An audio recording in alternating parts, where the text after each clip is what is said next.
A lot of people ask me if it's possible to sound like a native speaker if you weren't born in the U.S. They want to know how long it will take. That, of course, depends entirely upon the individual. Really focused pronunciation practice can yield great results. In this video, I'm going to go over 2 different ways to study English to perfect your pronunciation. All you need is the audio or video of a native speaker speaking.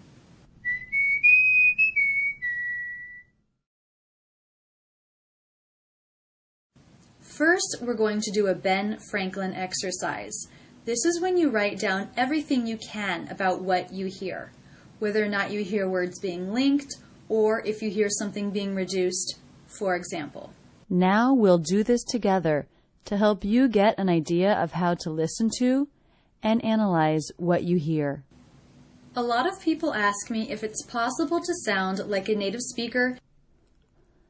A lot of people ask me. So the first thing I notice is this T is a flap T. It sounds like a D. A lot of.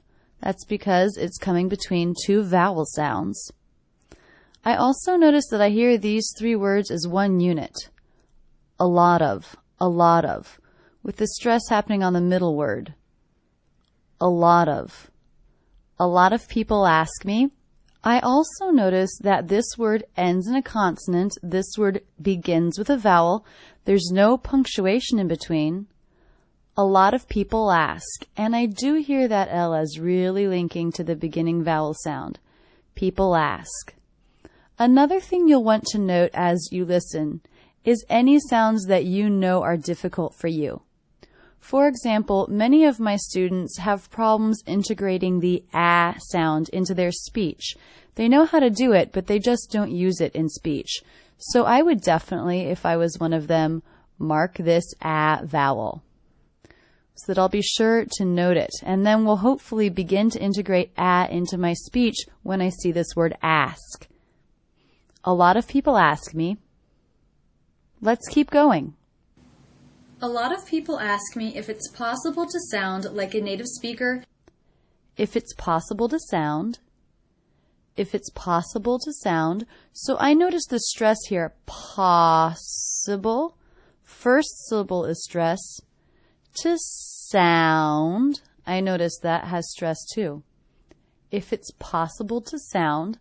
The word to is definitely reduced to the schwa, so I may mark that, so I don't forget to reduce it. Possible to sound. If it's. Here's another case where one word ends in a consonant sound, the next word begins with a vowel sound. If it's, and I do definitely hear those connecting together. If it's possible to sound. A lot of people ask me if it's possible to sound like a native speaker. Like a native speaker? I notice my voice goes up at the end here. Speaker. That's because the sentence isn't over. The next word is if. I also notice the stress is big, small. Big, small. Big, small. Like a native speaker. Like a native speaker. Also, again here we have ending consonant sound, beginning vowel sound, like a. I hear the K linking to the schwa, like a. Like a native speaker. Native. I hear this T as a D, because again it's a T coming between 2 vowel sounds, will be a flap T, sounds like a D. Like a native speaker. In the entire sentence, I don't hear any gaps or pauses between words, so in some cases, there's a very obvious link, like when one word ends with a consonant and the next word begins with a vowel. But even when there's not a very obvious linking sound, there's never a gap between the words. A lot of people ask me if it's possible to sound like a native speaker. We've been working for several minutes, and here we are only halfway through one sentence.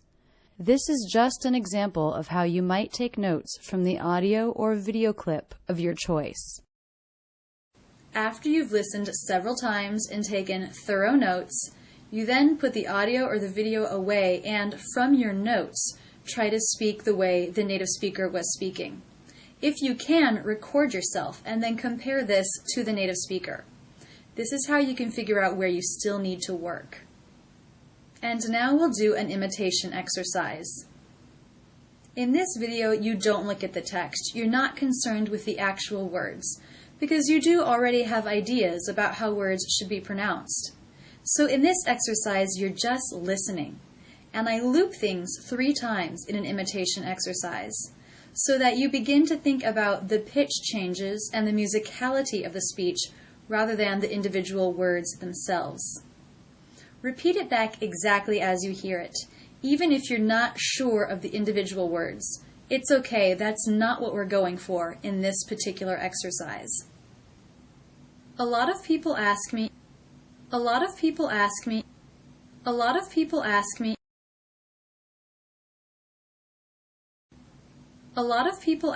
if it's possible to sound like a native speaker, if it's possible to sound like a native speaker, if it's possible to sound like a native speaker,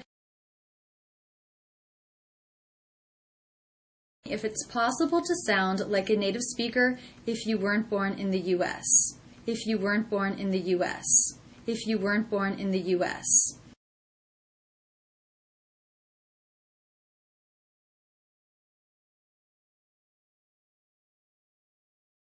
Because of the internet, there really is an endless supply of audio and video where English is being spoken by native speakers.